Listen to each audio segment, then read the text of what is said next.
अस्सलाम वालेकुम dear parents, कैसे हैं आप? उम्मीद करती हूँ बिल्कुल खैरियत से होंगे। आज आपके बच्चे ने स्कूल में रे के ख़ानदान से शुरू होने वाले नए अल्फाज का इस्तेमाल करते हुए एक बहुत ही दिलचस्प कहानी सुनी भी है और पढ़ी भी है।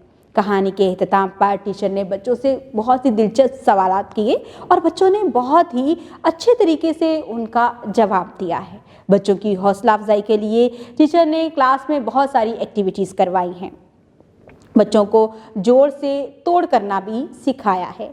स्ट्रीम इंटरनेशनल की तरफ से वर्कबुक से होमवर्क बच्चों को दिया गया है। आप बच्चों की डायरी चेक करें और वहाँ से बच्चों को अपनी ज़ेर निगरानी होमवर्क मुकम्मल करवाएं। इसके साथ ही आप बच्चों को रे से शुरू होने वाले जो अल्फाज बच्चों ने आज सीखे हैं, रे के ख़ानदान से शुरू होने वाले जो भी नए अल्फाज बच्चे ने आज सीखे हैं, उनका रोज़मर्रा ज़िंदगी में भी इस्तेमाल बच्चे को बताएं और उनके बोलचाल में उन अल्फाज का इस्तेमाल सिखाएं। इस तरह से बच्चे बेहतर तरीके से उर्दू बोलचाल में अपनी महारत हासिल कर सकते हैं। उम्मीद करती हूँ आपने इस वीडियो से बहुत कुछ सीखा होगा। मज़ीद सीखने और जानने के लिए हमारे साथ रहिएगा। मिलते हैं अगली वीडियो में, तब तक के लिए खुदा हाफिज़।